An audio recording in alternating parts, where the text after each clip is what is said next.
particulièrement heureuse d'être en leur compagnie lors de ce colloque. Pour me présenter, moi je m'appelle Michel Petit, je suis anthropologue au CNRS et pendant une quinzaine d'années, j'ai eu l'occasion de prendre connaissance de nombreux programmes où la lecture tient une place essentielle et qui sont développés dans des régions du monde qui sont le cas de guerre ou de violence, d'exode de population, de catastrophes naturelles ou de crises économiques intenses. Et un peu partout, particulièrement en Amérique latine, j'ai pu prendre... D'accord. Je recommence ou ça va? Bon. Donc, et un peu partout, lors de ces voyages, j'ai pu prendre la mesure, apprécier l'importance de ces programmes donc, autour de la lecture, qui contribuent de façon très sensible à une reconstruction de soi, à une reconstruction des sociabilités, par des processus très riches et très complexes. Et pourtant, la plupart du temps, le rapport est méconnu et ces expériences circulent très peu. Et c'est donc pourquoi il faut saluer l'initiative de Bibliothèques sans frontières qui donne l'occasion de rendre plus visible tout ce travail qui est mis en œuvre avec beaucoup d'intelligence et beaucoup de générosité par des femmes et des hommes dont on entend très peu parler habituellement. Alors les participants à cet atelier sont tous très expérimentés quant au thème qui nous réunit, les enfants dans les crises, construire des réponses transversales et adaptées. Ils ont une connaissance, vous le verrez, de situations de crise multiples, dans des contextes très différents, de Haïti aux réfugiés syriens, de l'Afghanistan au Népal, ou du Chili au Japon, etc. Et chacun d'eux a élaboré aussi une réflexion singulière, une pensée singulière à partir de cette connaissance. Un mot encore à propos du logo de ce colloque, qui représente, vous le savez, une tente en forme de livre. Et cette image nous rappelle que la lecture a à voir avec la maison, avec la chambre à soi, avec l'habitat. Et ça, vous savez, les bébés le savent bien, et très souvent, ils posent un album sur leur tête, comme ils le feraient si c'était un toit. Et les gens qui interviennent dans des contextes critiques le savent bien aussi, et pour ne citer qu'un exemple, je donnerai celui de ces bibliothécaires en périphérie de Medellín, en Colombie, qui ont développé un programme intitulé « Le refuge des contes », quand les habitants ont été chassés de leur maison par les combats qui opposaient les groupes armés. Alors, en gilet pare-balles, l'une d'entre eux, Consuelo Marín, allait ainsi lire à haute voix aux enfants qui étaient regroupés dans un lycée voisin. Un matin, elle entendit des tirs qui se rapprochaient et elle voulut s'interrompre, mais les jeunes auditeurs exigèrent d'entendre la fin de l'histoire. Je la cite, « Ces enfants qui passaient leur nuit en pleurant dans les couloirs du lycée, en redoutant le noir, ne voulaient pas perdre la fin du conte, telle une seconde peau de l'âme que l'on ne peut pas enlever. » Alors Pascal Quignard dit que tous les vivipares ont une tanière et il ajoute, c'est l'idée d'un lieu qui ne serait pas mien, mais moi en personne. Tous les vivipares ont leur tanière et tous les humains ont besoin en plus de l'abri d'une culture, particulièrement dans les moments critiques. Et les biens culturels et les livres en particulier ont à voir avec la tanière, avec cette seconde peau, cette peau de l'âme dont parle Consuelo.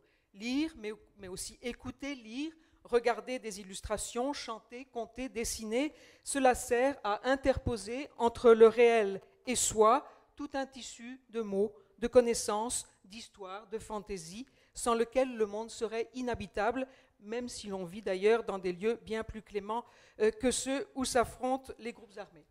Je présenterai nos intervenants. Suze, Marie-Hélène d'Orange et Françoise Lemaître qui nous parleront en premier. Suze est bibliothécaire et elle anime le projet Bibliotap-Tap de Bibliothèques sans frontières. Originaire de Port-au-Prince, elle est particulièrement sensibilisée à l'impact social et pédagogique des bibliothèques en Haïti. Quant à Françoise Lemaître, elle a été bibliothécaire jeunesse pendant 30 ans, je crois, puis elle a rejoint Bibliothèques sans frontières, où elle a assuré la formation de nombreux animateurs en Haïti, puis au Burkina Faso, autour du projet Boîte à Histoire. Patsy Aldana est une grande éditrice de renommée internationale qui s'est toujours attachée à proposer aux enfants des livres de grande qualité.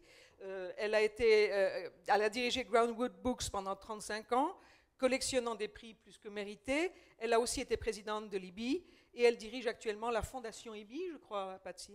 Et en particulier, elle a eu à cœur de développer le programme Children in Crisis de l'IBI, dont elle nous parlera peut-être. et qu'elle est aussi à la tête de la National Reading Campaign au Canada, et comme si ça ne suffisait pas, elle vient de se lancer dans une collaboration avec le China Children Press and Publication Group. Patsy dit que sa carrière a été consacrée à l'idée que les enfants, où qu'ils soient, ont besoin de livres qui soient des miroirs et de livres qui soient des fenêtres. Morten Sisgaard, j'écorche votre nom, excusez-moi, a fait des études de sociologie au Danemark et en France, et depuis 2008, il est chargé de programme à l'Institut international de planification de l'éducation, où il travaille sur l'éducation dans des situations d'urgence et des contextes fragiles, et aussi sur la réduction des risques de catastrophes et de conflits. En dépit de son tout jeune âge, il a parcouru la moitié du monde et il a travaillé notamment dans des programmes en Afghanistan, au Sud-Soudan, au Népal, avec le Cluster Education de l'UNESCO, etc. Et il est l'auteur de publications sur les politiques éducatives en situation de conflit. Enfin, Noor Dourkmak est diplômé du MIT et professeur de mathématiques dans un lycée en Jordanie. Noor s'intéresse au rôle que l'éducation informelle peut jouer dans les situations de crise, et elle a notamment étudié les milieux d'apprentissage non traditionnels pour les réfugiés syriens. Depuis juillet 2013, elle travaille avec Saram Resh-Demeter, j'écorche son nom, sur le développement d'un espace permettant aux enfants de lire, écrire et illustrer des histoires dont elle nous parlera peut-être. Je précise que Noor vit dans un autre pays que celui où elle est née et où elle a grandi, et c'est là, je crois, un autre trait qui est commun à la grande majorité d'entre vous. Voilà, donc nous commencerons, je suis l'ordre du programme, et nous commencerons donc par Suze et Françoise qui vont nous parler de Haïti. Bonjour à tous, merci à vous d'être là. Bonjour à tous et merci à vous d'être là. Donc moi, comme Michel, je suis très heureuse et honorée de participer à ce colloque, et je remercie Bibliothèque Sans Frontières de l'avoir organisé. Moi, je vais vous parler des boîtes à histoire en Haïti. Alors, la boîte à histoire, pourquoi faire? La boîte à histoire est un projet autour du livre et de la lecture en direction des enfants d'Haïti, créé par Bibliothèque Sans Frontières avec le soutien d'UNICEF. C'est une petite bibliothèque portative. La boîte à histoire permet de faire entrer les livres dans les zones affectées par le séisme du 12 janvier 2010 à la rencontre des enfants au sein des 300 espaces récréatifs d'UNICEF. Dans le contexte post-séisme d'Haïti, l'objectif général du projet est de faciliter l'accès aux livres et à la lecture, d'accompagner le travail de deuil avec des animations autour d'histoires lues à voix haute, d'aider les enfants à dépasser le traumatisme en leur ouvrant des perspectives d'avenir et une fenêtre sur le monde, en leur permettant de devenir acteurs de leur reconstruction dans un espace de parole et de liberté. Ces petites bibliothèques portatives proposent un contenu pédagogique et ludique. Elles sont constituées de 100 livres, albums, poésies, romans, documentaires, issus du meilleur de la littérature jeunesse, francophone et créole, complétés par un matériel d'animation. Un guide français-créole spécialement conçu pour le projet est destiné à accompagner la mise en place d'animations autour du livre et de la lecture. En mettant à disposition des animateurs des grilles d'évaluation psychosociale, la boîte à histoire constitue par ailleurs un bon outil pour les adultes qui encadrent les enfants au sein des espaces récréatifs. Un groupe composé de professionnels reconnus dans le milieu des bibliothèques jeunesse, de psychologues et de pédopsychiatres, a travaillé pendant 1 an à Paris sur ce projet. Le groupe a œuvré à la constitution de la malle, à la sélection bibliographique, au choix des outils d'animation et à la rédaction du guide.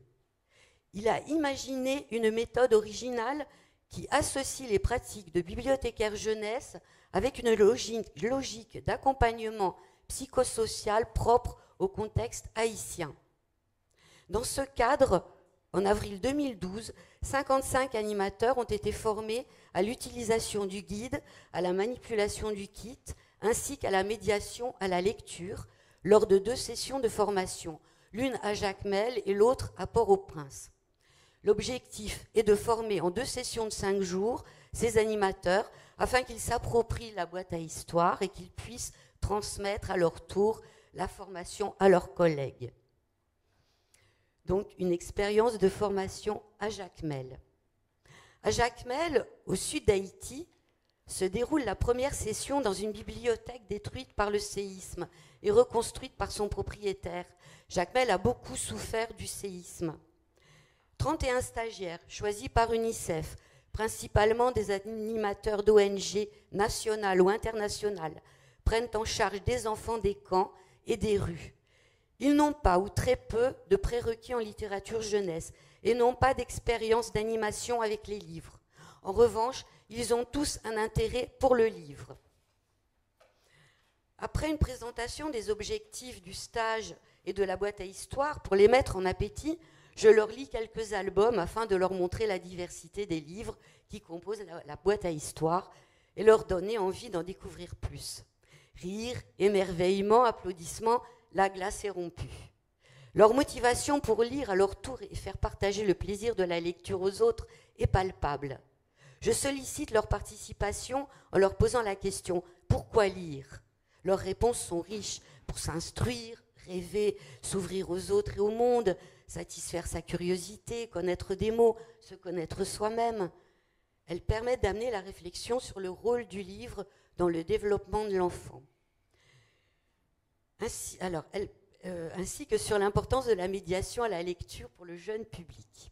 C'est un temps fort de la formation qui permet de libérer la parole et de leur faire prendre conscience qu'ils ont tous quelque chose d'important et d'intéressant à dire sur le livre et la lecture.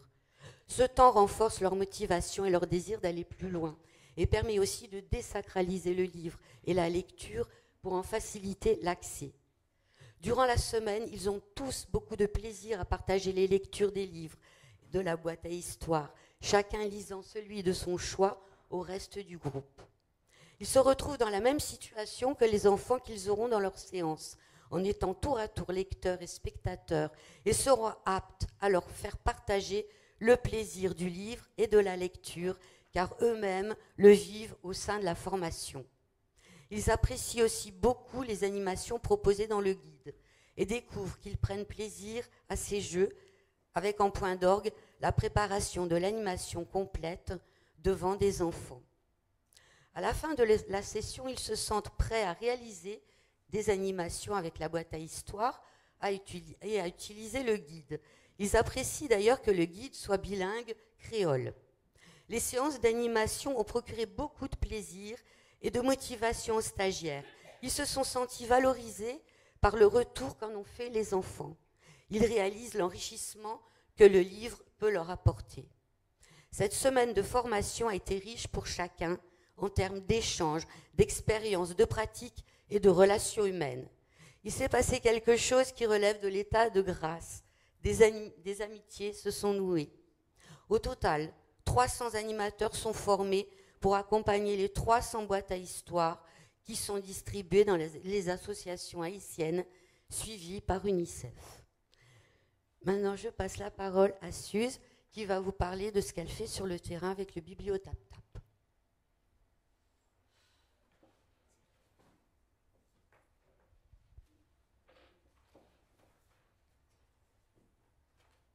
Bonjour, je suis Suze d'Orange, Suze Marie-Hélène d'Orange et je travaille pour Bibliothèques sans frontières. Mais je suis spécialement sur le bibliothèque TapTap, bibliothèque mobile en Haïti. C'est la première bibliothèque mobile en Haïti.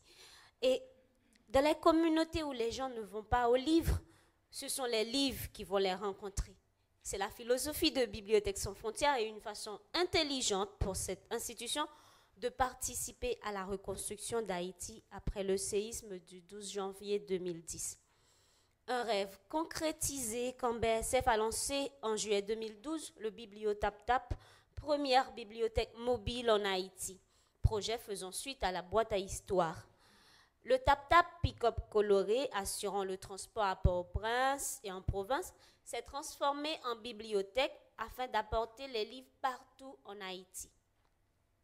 Aujourd'hui, toi, BiblioTapTap sillonne les routes du nord, du centre et de l'ouest d'Haïti, attirant l'attention et la curiosité des habitants par leurs vives couleurs, provoquant des questions auxquelles les animateurs s'empressent de répondre.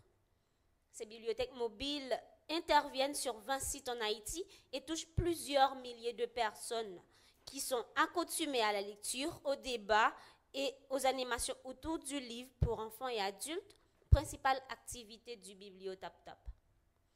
Le livre part à la rencontre des lecteurs. Le projet BiblioTapTap et celui de la boîte à histoire voient l'aboutissement de ce rêve d'amener la bibliothèque hors les murs. Bibliothèque sans frontières détruit les frontières du livre et de la lecture en Haïti. Après plus de 3 ans, presque 2 ans, avec un lectorat fidélisé, gagné à la cause de la lecture, le BiblioTapTap se crée une place dans la vie des communautés respectives. À cette aventure féerique qui est d'apporter le livre aux enfants, je dis comme Emilienne Moruzzi que je découvre les enfants du monde dans les yeux de chaque enfant que je côtoie sur les sites devenus rue des enfants. Dans cet Haïti, mon pays, c'est toujours la fête du cerf-volant où les 8 petits orphelins trouvent une famille, partent en voyage avec la petite feuille à la recherche d'une vava. La vava de Daniela Ferrière, dont eux aussi, comme lui, sont fous. Un travail poussant vers l'infini les limites de l'imaginaire. Le travail avec les enfants consiste aussi à se faire accepter. Qu'ils acceptent de partager leur espace imaginaire, qu'ils acceptent de partir avec soi à la rencontre de leurs amis, les uns aussi amusants que les autres. Cette aventure permet aussi aux enfants de s'approprier certains concepts, à voir, à comprendre, à faire 100 pattes de géant en peu de temps, à voir les mammifères au bout des doigts, à partir à la découverte des oiseaux d'Haïti, à faire un saut dans le monde des mots et pourquoi pas à découvrir leur sexualité.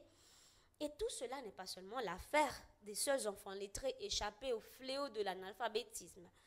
Une fois un enfant passé s'est arrêté admirant le BiblioTapTap, je l'ai abordé. Je lui ai dit, tu as quel âge? Il a dit, j'ai 14 ans. Je viens d'Ekaï et je vis au Champ-de-Mars depuis 6 ans. Je lui ai demandé, tu veux que je te raconte une histoire? Il a dit, oh oui, je veux bien. Alors je choisis un livre qui s'intitule De surprise en surprise. C'est un livre qui parle de carnaval et de Champ-de-Mars. Il s'assoit tout près de moi et moi je commence à raconter. Mais au bout de 2 phrases, il se lève et s'en va en courant. Ben, moi j'étais désemparée. Il a seulement crié, Mopvini, je reviens. Ben, je ne savais vraiment pas quoi faire de mon livre. Mais après 5 minutes, il est revenu. Et accompagné de 3 autres enfants. Il a été les chercher. Et moi, j'ai souri et j'ai lu 4 autres livres pour le bonheur de ces enfants des rues. Il ne fait aucun doute. Ces enfants qui sortent après plus de 3 ans d'un violent séisme de magnitude 7 et qui ont vu des membres de leur famille, des amis disparaître, ont pu et ont su trouver des accroches face à la vie grâce aux livres. Edora, Titeuf, Oncle Bouquet, Malice, Lucky Luke, Tézin, tous ces personnages font partie de ces accroches qui, sans le savoir, font rire, sourire et redonnent goût à la vie de ces enfants.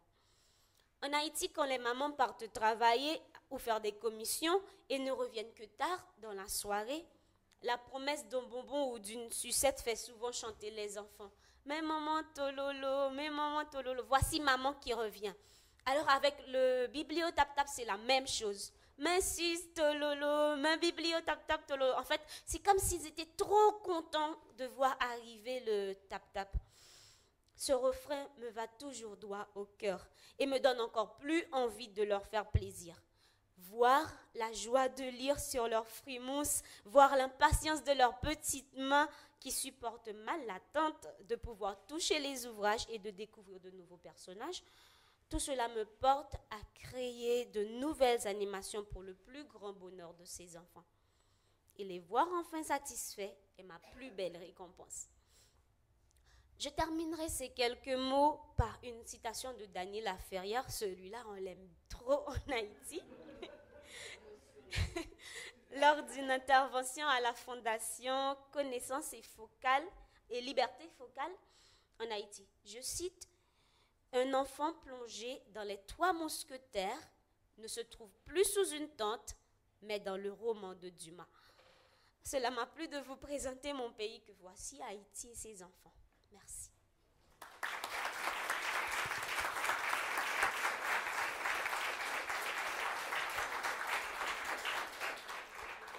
Merci. Merci beaucoup Suze, merci beaucoup Françoise. Ça ne marche plus. Tu veux venir? Oui. Vous avez posé une question, enfin plusieurs questions très importantes, mais une question très importante, la question de la formation des animateurs. Et ça me semble fondamental parce que l'accompagnement dont Patsy parlait déjà ce matin est essentiel. Et en plus, la question, c'est que le temps de l'urgence, ça semble ponctuel, mais le temps de la reconstruction de soi, c'est un processus lent. Et donc, qui suppose que des gens vont prendre le relais quand ceux qui sont venus au moment de l'urgence seront repartis. Donc, je suis très contente que vous ayez pu développer un peu cette question. Patsy, c'est à toi. Il y a un bouton ?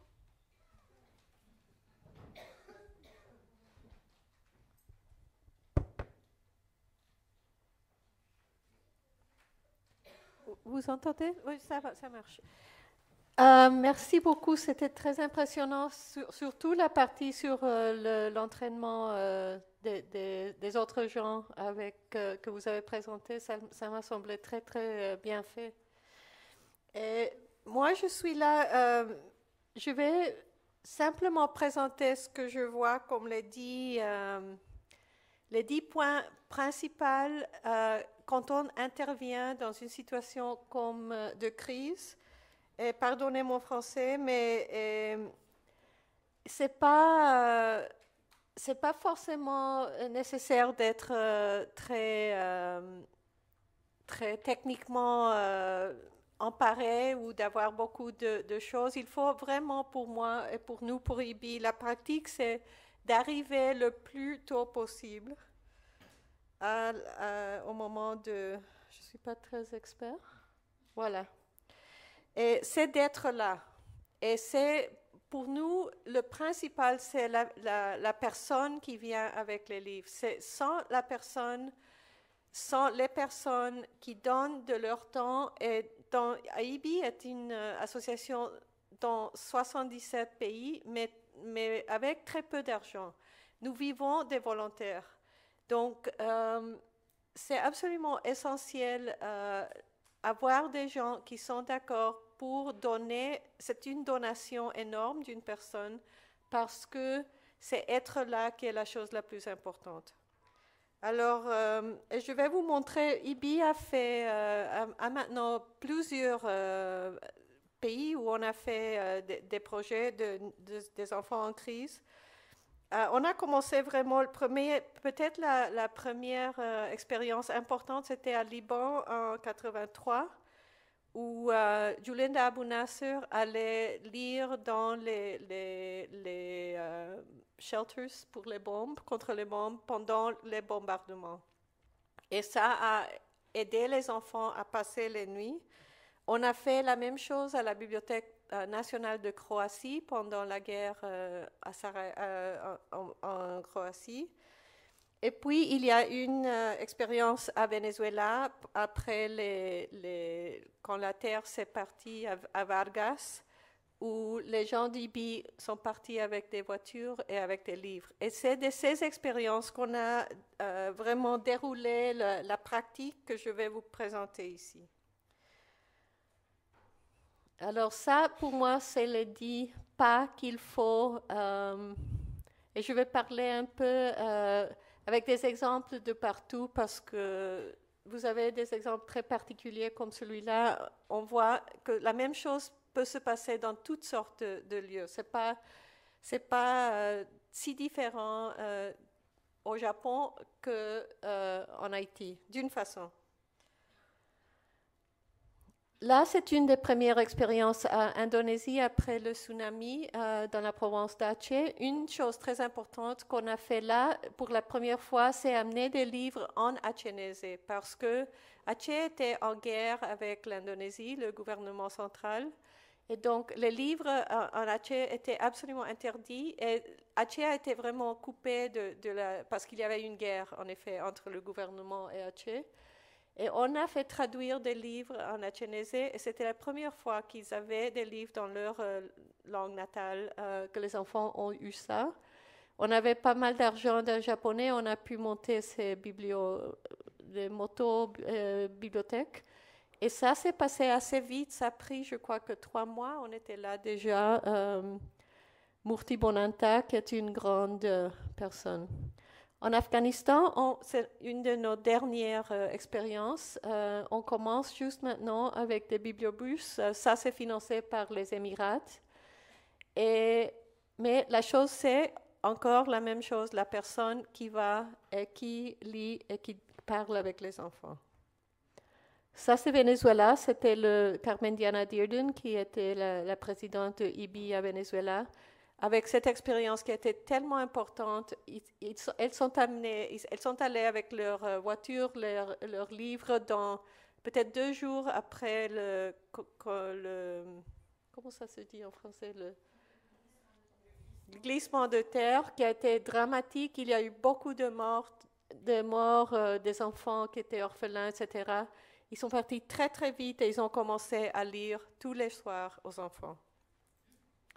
Liban, ça c'est Julinda qui a fait cette expérience. Ça c'est pas de la première guerre, ça c'est la guerre dans le sud du Liban. Et elle a travaillé, elle a fait un très bon projet là, je vais parler un peu après. Haïti, c'était Gonaïve, c'était la première expérience d'IBI à Haïti, c'était Gonaïve quand les écoles sont collapsées. Et on a commencé avec l'expérience là, elle était très importante après, pendant le tremblement de terre. Et là, c'est une des premières expériences à Haïti après le tremblement de terre. On a eu 40 points de lecture dans les ruines, vraiment. C'était avant, on avait très peu. Il fallait très vite amener des livres. On a traduit très vite des livres à créole.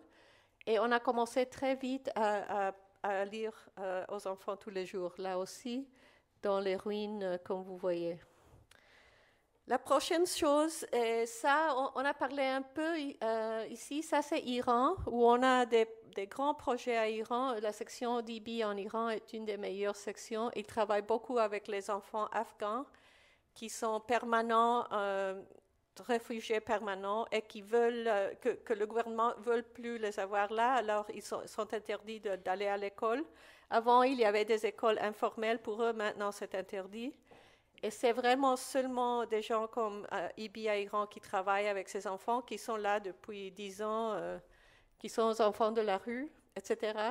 La question de trouver les fonds, IBI n'a pas beaucoup d'argent. Comme je dis, on cherche l'argent chaque fois qu'il y a une crise. Maintenant, on a un fonds des Émirats pour l'Afrique du Nord et l'Asie centrale. Mais on n'a pas un fonds où on peut puiser quand on a besoin. Et ça, c'est une des choses que je voudrais changer. Mais pour l'instant, on a ça, les fonds des Émirats. L'autre chose, c'est négocier. Il faut négocier sa présence, mais il ne faut pas se laisser être interdit. Parce que, par exemple, il y a des situations où les gens, où ils ne veulent pas, où ils ne savent pas qu'est-ce qu'on va faire, etc. À Venezuela, ça s'est passé. Les écoles n'étaient pas très contentes de voir ces femmes venir avec leurs livres. Il faut un peu insister, il faut négocier, mais il ne faut pas se laisser décourager.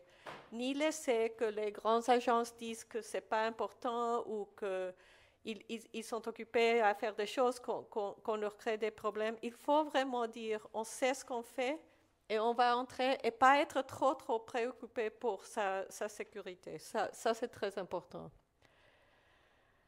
Là, c'est à Iwate, c'est au nord du Japon où il y a eu le tsunami. Et on a eu un projet assez important là aussi.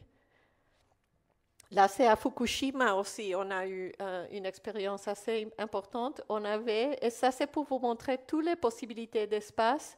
Au Japon, c'était très difficile de trouver des fonds d'ailleurs. Les gens ne voulaient pas donner de l'argent aux Japonais parce qu'ils sont riches, selon eux. Mais on a trouvé de l'argent dans le Japon. Mais quand on dit que les enfants ne sont pas traumatisés après ces expériences, la personne qui amenait ce bibliobus m'a dit que les filles à Fukushima pensent qu'elles ne pourront jamais avoir de bébés parce qu'ils vont être déformés. Et quand elle nous a dit ça, elle a pleuré, parce que c'est tellement terrible de penser que ces filles ont déjà abandonné leur notion d'une vie normale. Et peut-être elles peuvent aller à l'école et tout ça et paraître comme si rien s'est passé avec eux, mais quand on parle avec ces enfants, comment peut-on dire que ce n'est pas traumatique perdre tout? C'est absolument, si on perd la maison, on est traumatisé. Comment peut-on dire que ce n'est pas traumatique? Là, c'est Haïti aussi, un espace complètement informel. À Pérou aussi, là, les dames du Pérou sont allées en bus, amenant des choses à immédiatement commencer à travailler avec les enfants. À Gaza, on a 2 bibliothèques depuis 8 ans, 9 ans. Et avant la guerre, l'invasion de Gaza, et ces 2 bibliothèques sont absolument essentielles à ces enfants. Puis, il y a les livres. La question des livres, de la sélection, quel livre? Et là, la métaphore de fenêtre et de miroir, c'est absolument essentiel pour nous. Il faut avoir les livres de partout dans le monde, les meilleurs livres, dans la langue des enfants, mais il faut aussi avoir des livres des nations. Il faut avoir les miroirs. Ce n'est pas assez d'envoyer des beaux livres d'autres pays. Ils ont besoin des 2 types de livres. Ça, c'est absolument essentiel. Aussi, ils ont besoin, comme j'ai dit à Gaza, des Cinderella et aussi des livres sur la guerre et ce que c'est la mort. Il faut des livres sur l'amour, il faut les livres pour rire, il faut de tout type de livres. À Gaza, les gens qui font le travail, j'ai trouvé qu'ils sont ils pensent qu'il faut seulement parler tout le temps des tragédies. Et ça, je crois que ça ne sert pas tellement bien à ces enfants. Ils veulent rire, ils veulent parler d'autres choses, ils veulent trouver des sorties. Et donc ça, c'est très important, la sélection des livres. Là, c'est Afghanistan aussi. Là, il y a très peu de livres en Afghanistan. C'est difficile de trouver les livres. Il y a des très bons livres en Iran. Le langage est assez pareil, n'est pas identique. Mais, par exemple, toutes les organisations fondées avec de l'argent des États-Unis ou Canada ou d'autres pays qui sont en Afghanistan, ils ne permettent pas des livres d'Iran. Parce que l'Iran est l'ennemi. Et il permet des livres du Pakistan, mais les Pakistanais, les Afghans, ne veulent pas vraiment des livres du Pakistan. Et l'autre chose, c'est trouver et créer et aider l'Afghanistan à avoir ses propres livres. Et ça commence maintenant. Mais l'Afghanistan, c'est vraiment un pays où la lecture n'existait pas comme une valeur. Pendant toute cette période que ces gens étaient là faisant la guerre, ils ont fait très, très peu pour encourager la publication des livres ou de promouvoir la lecture. Donc, c'est très important. Afghanistan, on a maintenant bibliobus dans, je crois que 10 communautés. Pakistan aussi, c'est un lieu où IBI a travaillé depuis des années, a fait beaucoup, et on vient enfin, on a convaincu USAID de monter 500 bibliothèques communautaires qui vont être gérées par la personne qui est chargée de IBI à Pakistan, une femme formidable. Et elle a fait des projets souvent après toutes sortes de désastres naturels, après la mort de Bhutto, des choses comme ça. Elle arrive toujours à faire des projets très intéressants. Personne ne veut donner de l'argent à Pakistan. C'est impossible de demander de l'argent à Pakistan. Pakistan n'est pas aimé. Mais on arrive à faire des projets spectaculaires là. Colombie, on vient de parler de quantité d'enfants déplacés. Ça, c'est des enfants de la rue. Haïti encore. Iran, ça, c'est les enfants réfugiés. Puis, qu'est-ce qu'on fait? On lit à haute voix. C'est ça l'activité principale de la bibliothérapie pour nous. On le fait partout. À Chile, on a eu un très bon projet qui a duré 1 année.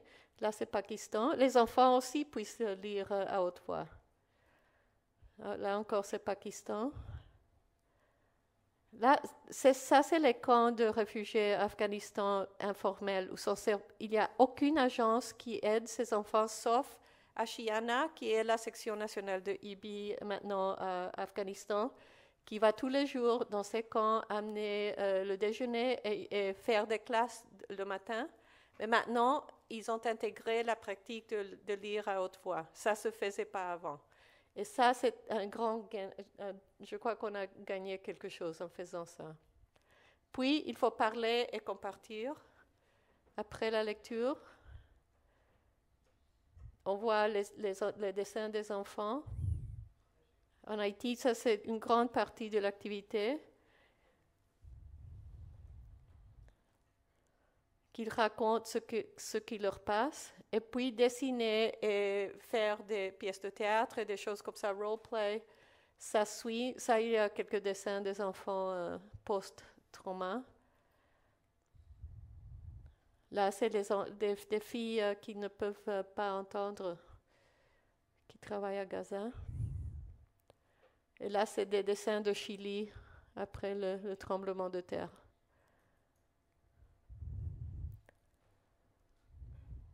C'est les enfants de Fukushima et Mazar el-Sharif. Mais vous voyez comment ils sont contents des histoires qu'on leur lise.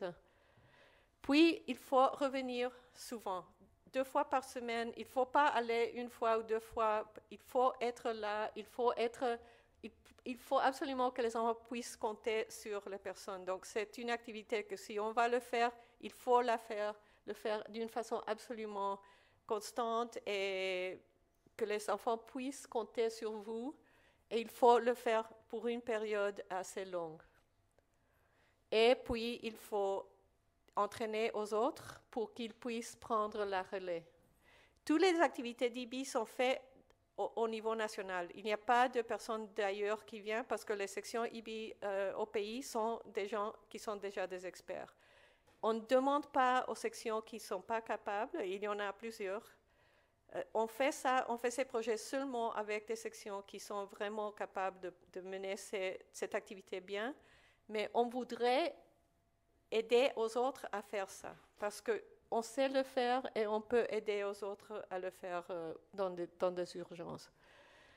Il y a des projets, et ceux qu'on vient d'apprendre aujourd'hui semblent très intéressants. Ça, c'est le Liban. Puis, il faut absolument dire qu'est-ce que s'est passé, il faut dire aux donateurs qu'est-ce qu'on a fait, et il faut regarder les expériences et être critique sur ce qui est passé et compartir entre nous. On parle beaucoup à IBI sur ce qu'on a fait et on apprend absolument de ça que faire la prochaine fois. Donc ça c'est très vite une présentation des activités de IBI. Merci.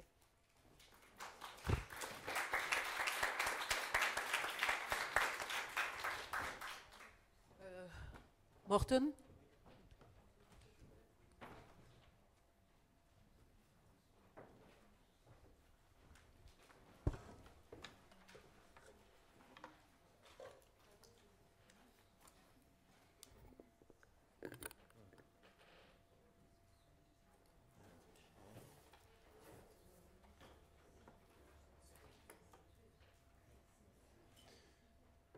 Thank you very much. My name is Morten Sigsgaard. I work at UNESCO International Institute for Educational Planning here in Paris. We are an institute that sits under UNESCO, but we are placed in the 16th arrondissement. We're not with the headquarters. And I'm going to talk today from a slightly different point of view than some of the previous presenters.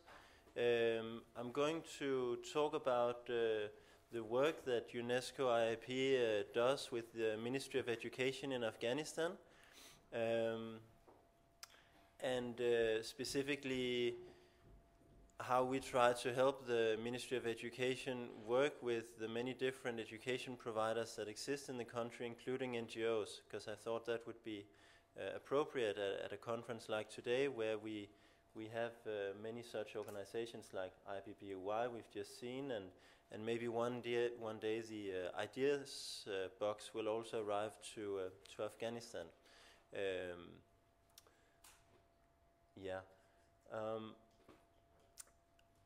I was supposed to give some global facts on education in emergencies. What's the state of the field? What's going on, and so on. really a lot of it was said very well earlier today, so since time is limited, I'm going to skip over it.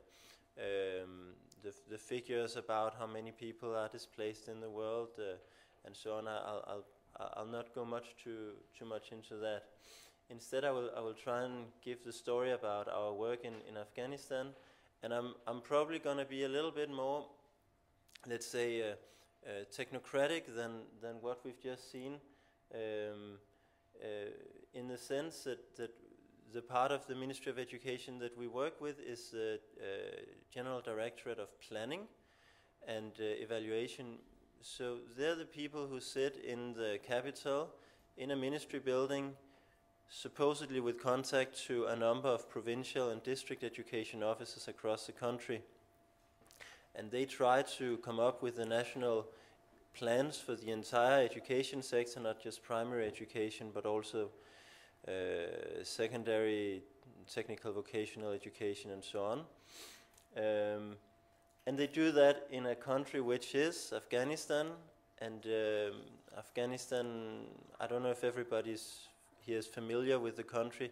I didn't include it in the slides, but suffice perhaps to say that it's a country that's ravaged by more than 30 years of war, on and off, in varying intensities across the territory. It's a country where I think it's, even though I'm from UNESCO, I think I'm not going too far if I'm saying that it's a country where the state does not have, it does not have the monopoly on the means of violence, because there's a war going on across the territory, which is normally one of the basic conditions for a state to be sort of seen in the eyes of the world as a state. It also doesn't have a monopoly on the means of administrative control. What that means for education is, for instance, that you can't be sure, if you're a Ministry of Education, that teacher payments actually reach to the teachers. Their salaries might be siphoned off by a local warlord. You cannot be sure that the curriculum in a remote part of the country, that you can actually succeed in delivering that, because well, the Taliban might be controlling that part of the country and they might not like certain parts of the curriculum to be taught, and so on and so forth. This is, of course, very politically contested, and indeed there has been a history of attacks on education. The role of education in this state-building project is very important. I mean, depending, you can see education as a humanitarian endeavor, as doing good, which it is, but education is also which ideology is the state going to impregnate the population with. Are the population supposed to believe in religion to a high extent or not so much? Are they supposed to put their faith in the president or in the local ruler? Are they supposed to sing the national hymn and stand in front of the national flag outside the school or not? They're supposed to, and they do in many parts of the country, but you can also see how when there is such a massive war going on as there is, those things are not uncomplicated. You can be punished for being perceived as being on the side of the government, and I'm not going to go much more into that now, but just to say that there's reasons why planning of education, which typically is an exercise that's based a lot on statistics, on getting reliable data and so on, is a very difficult exercise in Afghanistan. In that sense, I guess it matches many disaster and so-called fragile contexts across the world. So I will then, after that, I'll go into the role of a Ministry of Education faced with NGOs, because the NGOs have played a very important role in the education sector in Afghanistan historically. Not just the NGOs, also the UN agencies. UNHCR has had huge refugee programs in refugee camps outside of the country and inside, also with internally displaced people. And NGOs have historically played a big role. At the same time, you might be surprised when I tell you that only less than 3% of the entire primary school age population attend NGO schools. And so that's a little bit where governments come into the picture. That's a little bit where, and that is, it's not meant to be a critique per se of NGOs.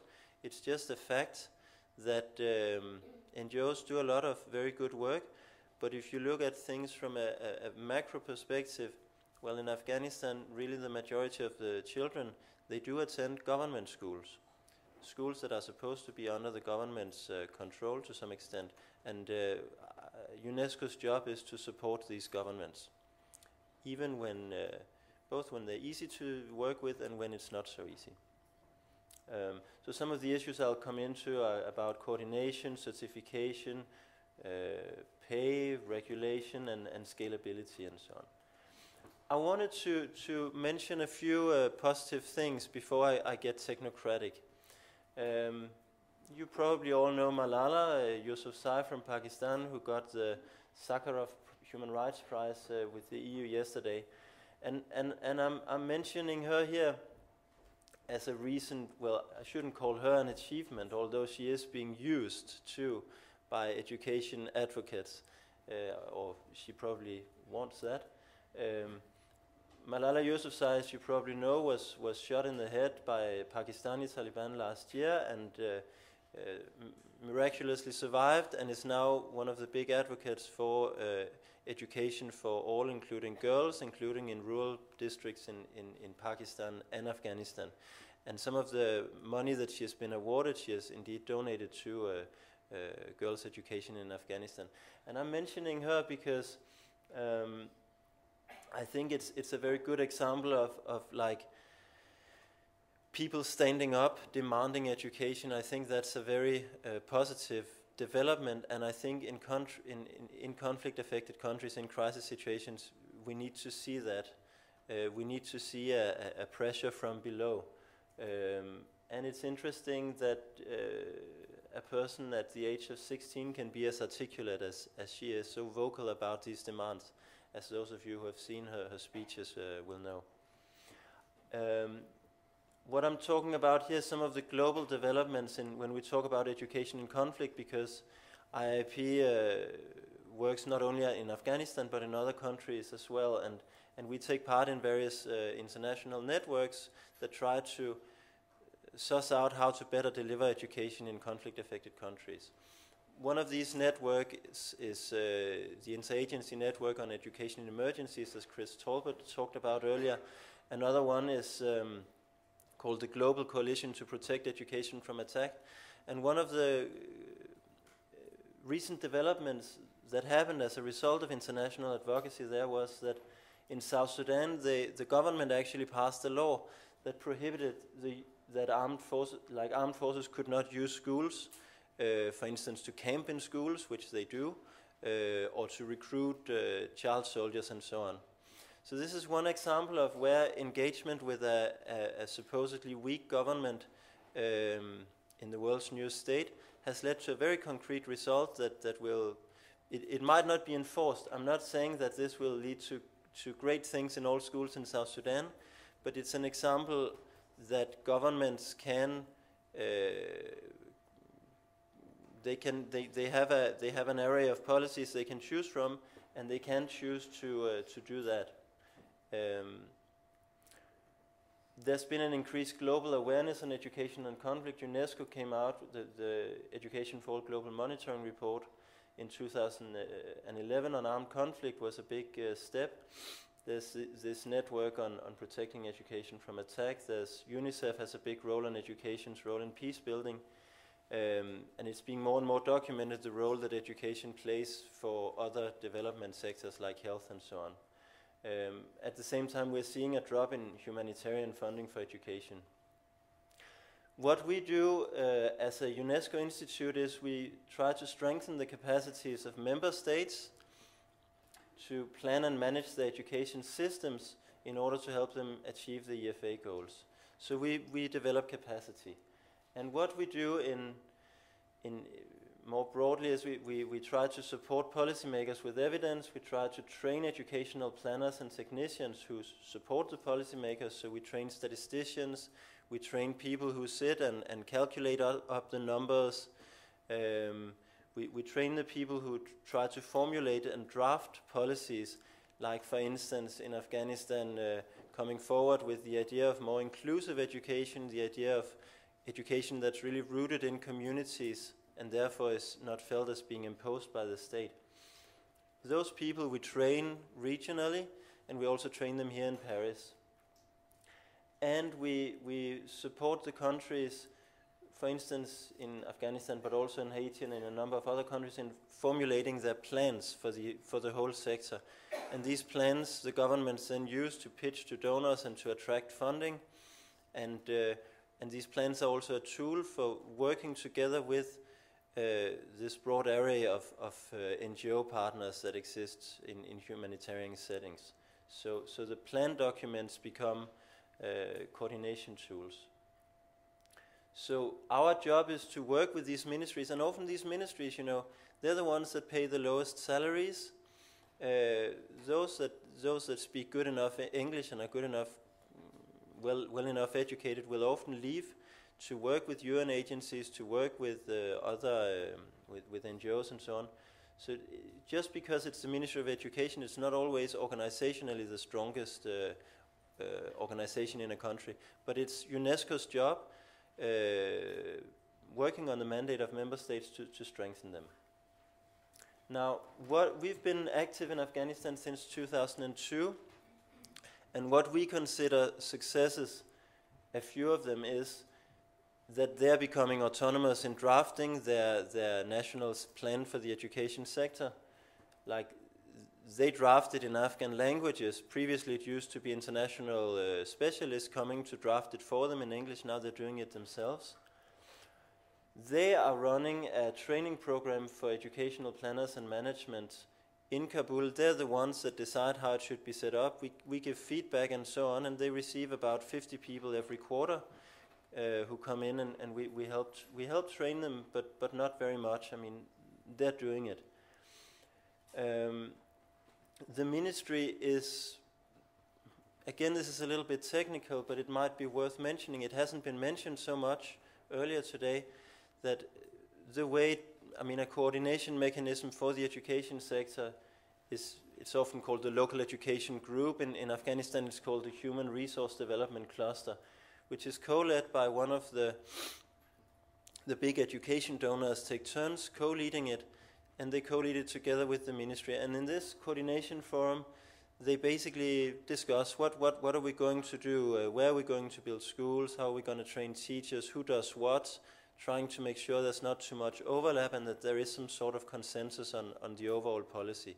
And that affects NGOs there, also international NGOs, and the international NGOs have a space there to influence policy, and they do that because many of the international NGOs, like CARE, like Save the Children, like International Rescue Committee, and so on, are strong and have clear policies that they can help the government implement. I'll try to be quick. I'll skip the GP endorsement, which is also a bit technical. Now, so here's a list of some of the NGOs, the major NGOs and UN agencies active there. And so I'm coming to the point here. I mean, their strengths, and these are some of the strengths that I think we've seen in many of the presentations today. The NGOs are often very effective, they're innovative, they're progressive, they participate in emergency response in the education cluster in Afghanistan. They pioneer these very child-friendly, these very inclusive schools that reach girls, that use female teachers. They use technology, they use modern pedagogies, they are there, they take the time, and often they are actually more well-resourced in many ways than the ministry itself, where you've got a lot of teachers who aren't even literate, and where the management system is very bureaucratic and so on. So there's a lot that NGOs are doing, and it leads to better quality education, which is what we want. And they also manage, I mean, there's coordination forums, for instance, for inclusive education of, say, disabled and orphans and other marginalized groups. There's a similar forum for community education, and they influence the government policy and help the government develop policies on these things.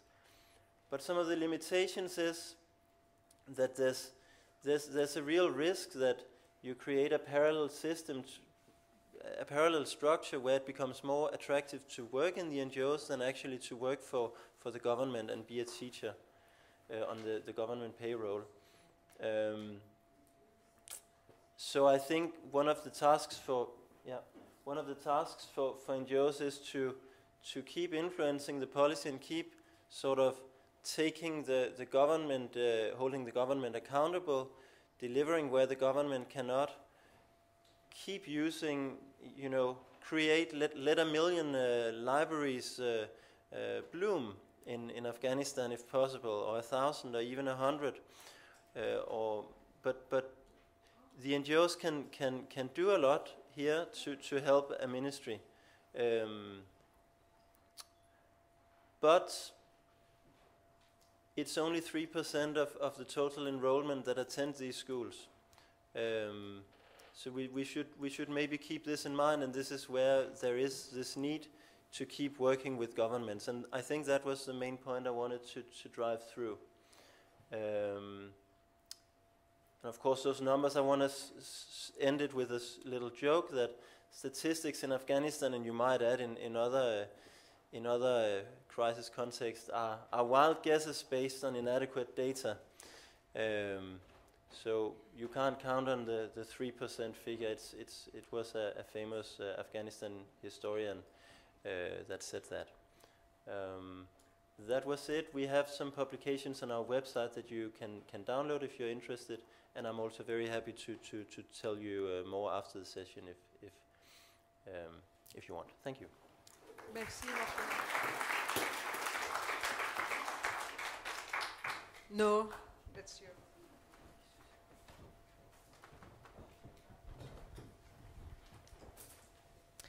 Hi, my name is Noor. I just graduated from MIT this past summer. I got my degree in math, and I teach high school math in Jordan at King's Academy right now. But none of that has to do with why I'm here.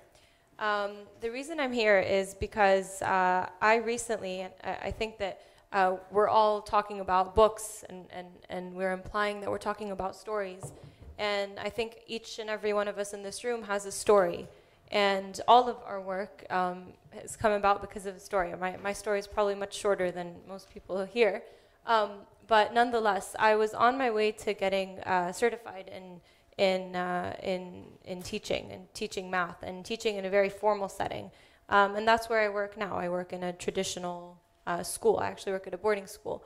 But during my career at MIT, I ran into the MIT Media Lab. Raise your hand if you've heard of the MIT Media Lab. Okay, not many people. Okay, a few. Well, the MIT Media Lab is known for being a very anti-disciplinary place. They try to tackle issues using very different means than most research groups. And one of the groups, the one that I was involved in, its name is Lifelong Kindergarten.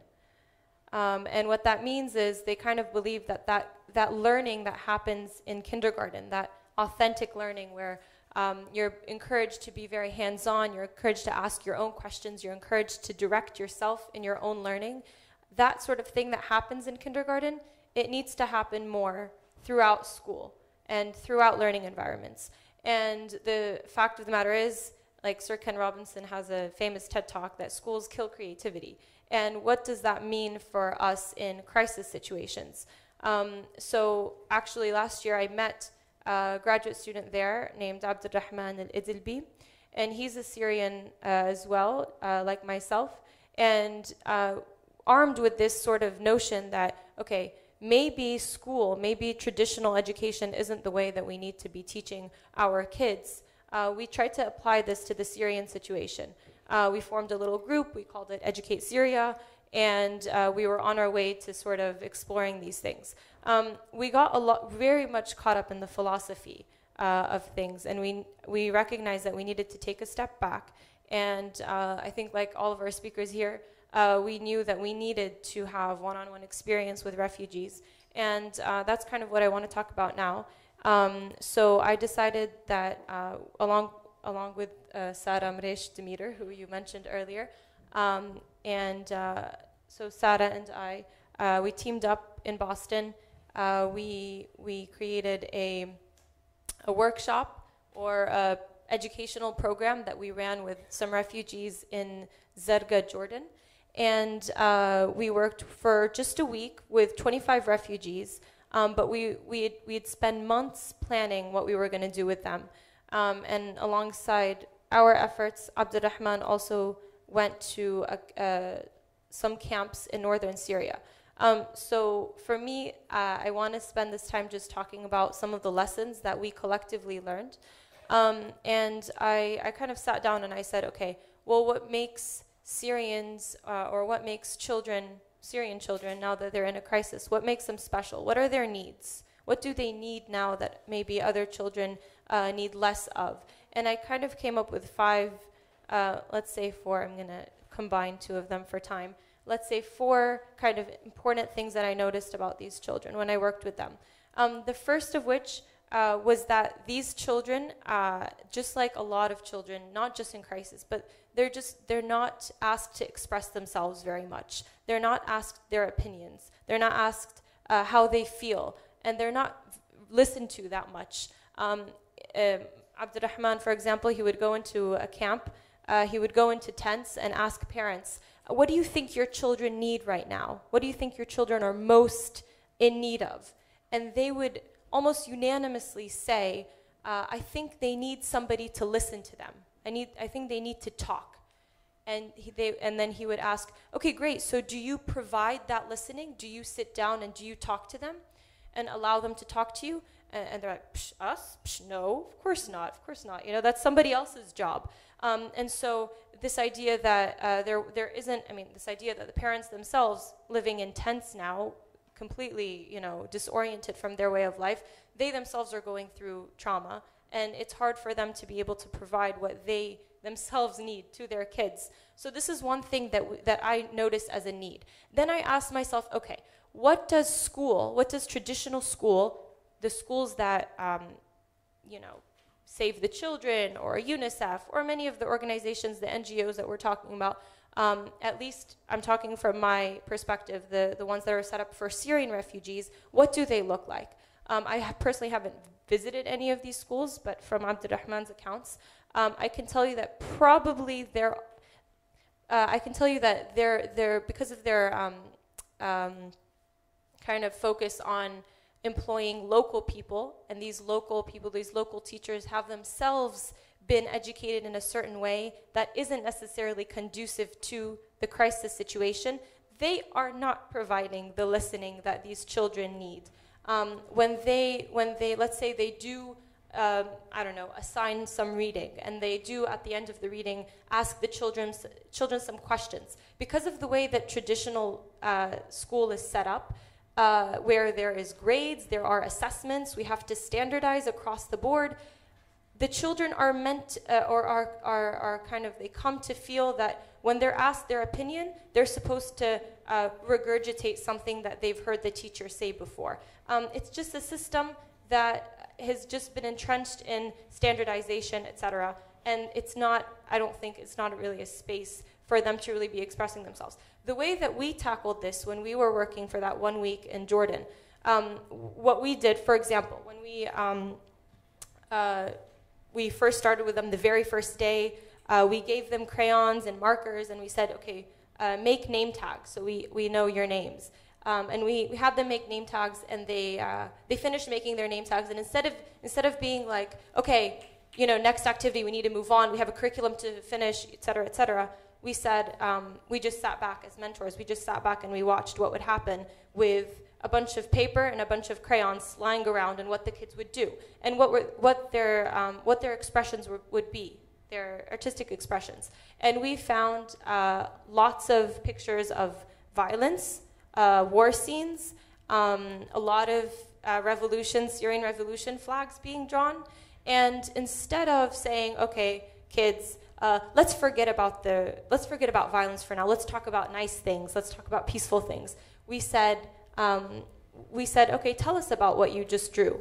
And we created a space for them to talk about things that probably no other adult has wanted to talk to them about. And this is a very simple concept, but the fact is that school doesn't really provide this. And you may be noticing, I'll tell you, the next 4 or 3 needs, I'm going to be accompanying by doing the same thing, looking at, okay, what does school do and what did we do? And I'm going to need you to tell me when I'm 2 minutes because I talk a lot. So another thing that I noticed in terms of a need, Syrian refugees, a lot of them are physically right now trapped in a physical space. They're in the Zaatari refugee camp. They're in this refugee camp. They can't leave. And this obviously hurts their imagination incredibly. And I think one of the big themes of this conference is that books are the way for kids in those kinds of situations to escape their reality, to be able to see and be exposed to other alternatives. So I look at school. Okay, let's say I know that school does provide books. That's wonderful.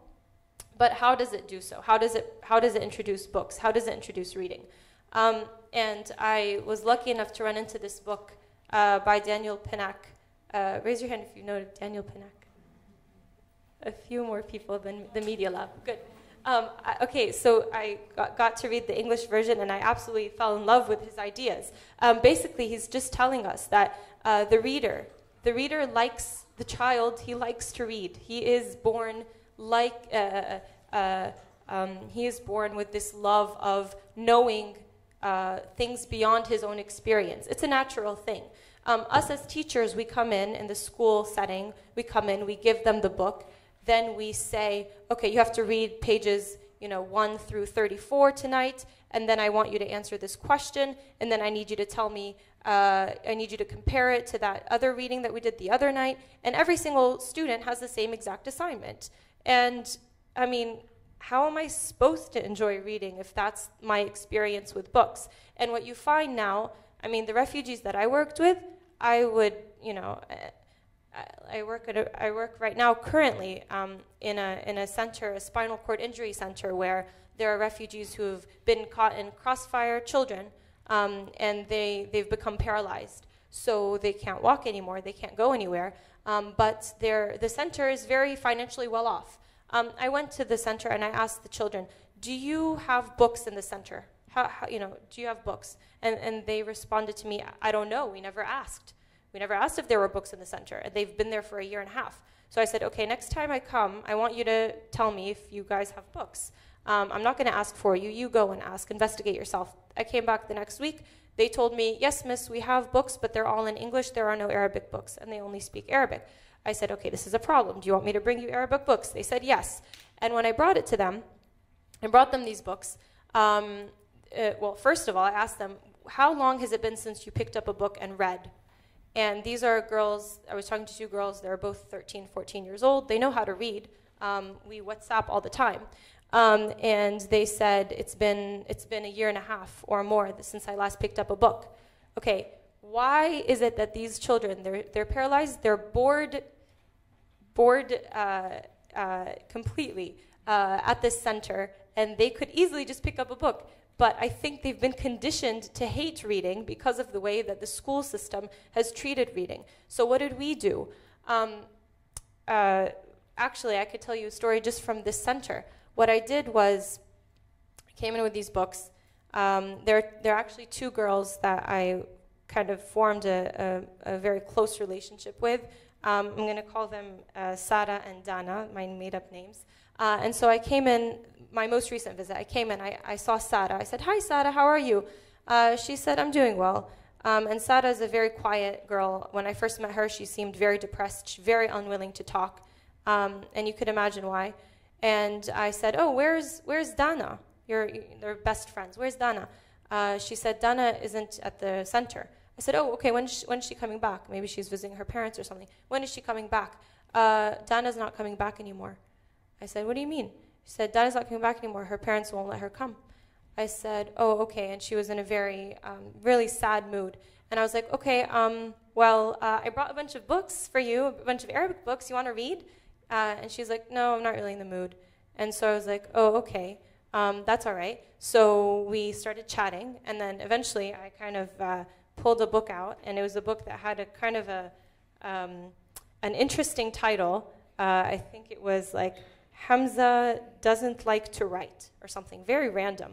And I was like, what is this? Hamza doesn't like to write. She was like, wait, hold on. Can you give me that book, actually? I want to read it. And I was like, okay, here. And she's like, oh, yeah, I'll read this later. And then I was like, well, I have this other book, and I heard it's really, really nice.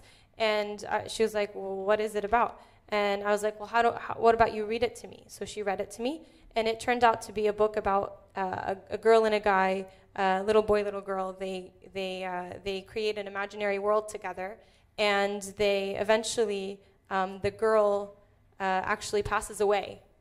And at the end of the book, it says, even though the girl has passed away, the boy still has memories with her and still has built this imaginary world with her. And every time he wants to remember her, he just has to remember the imaginary world.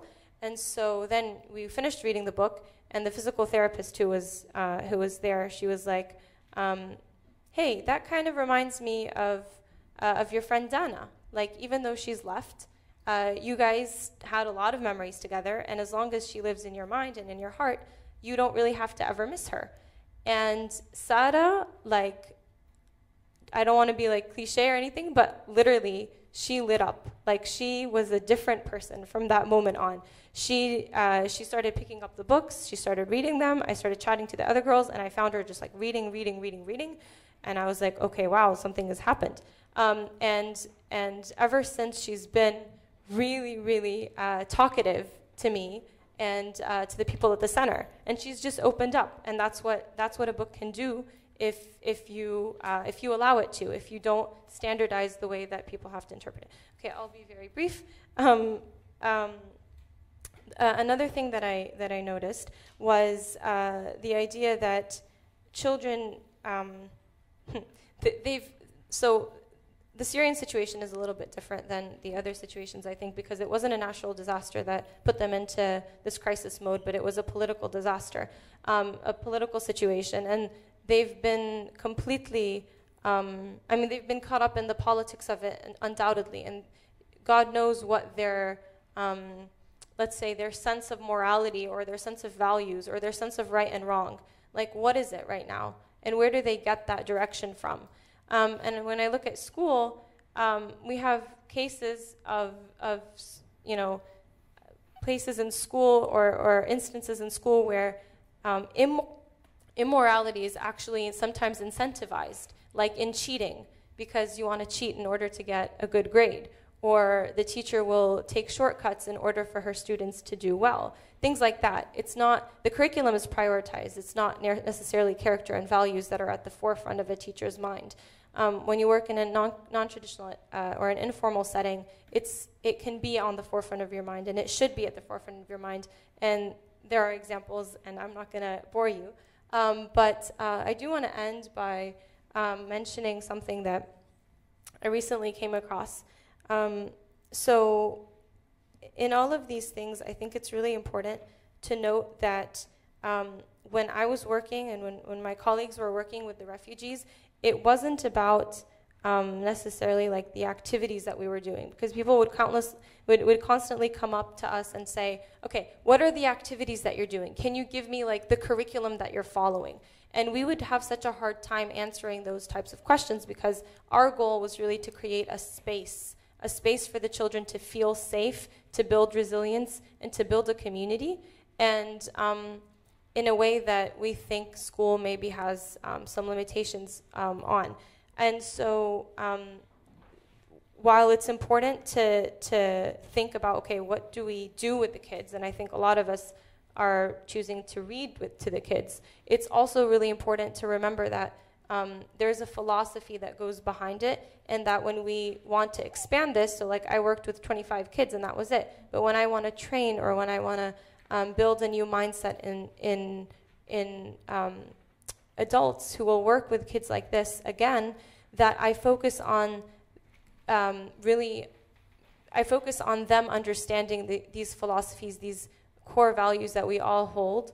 And I will now end by saying that there's an organization that I've come across recently in Jordan called We Love Reading. And their kind of model is very similar to the models that we've heard before. But basically a woman, usually it's a woman, goes and volunteers 30 minutes of her time every week and goes to a public space like a mosque, a church, a daycare, a school, and just reads to the kids and carries with her a little library that she distributes to the kids. And this model has been so simple and so easy to replicate that it's spread to, I think, 150 different locations all over Jordan. And I think this type of, and the model is so simple, yet the organization makes sure to train the readers, these adults who are reading to the kids, and that's really their the investment that they put into the organization really goes into the training. And I think this is a great model for us, again, training as being such an important part. Thank you.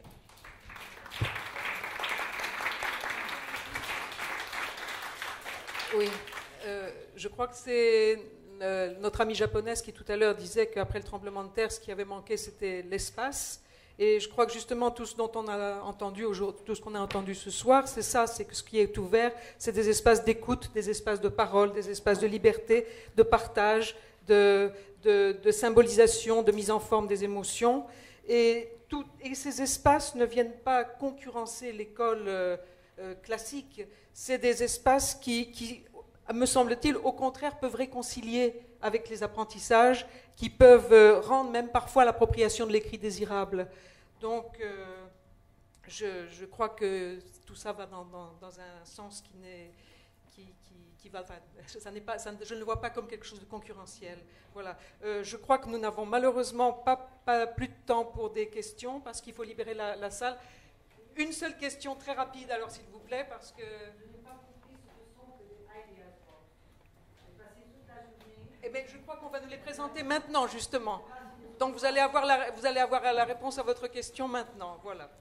Donc, un dernier mot pour dire, moi j'ai juste regretté qu'on n'ait pas l'occasion de parler de la réparation du lien parent-enfant un peu plus, parce qu'on parle des enfants, mais c'est souvent en travaillant sur la réparation du lien entre parents et enfants qu'on peut aussi contribuer à une reconstruction de soi et des sociabilités. Merci à tous, et donc on va bientôt savoir ce que sont ces fameuses Heidenhooks.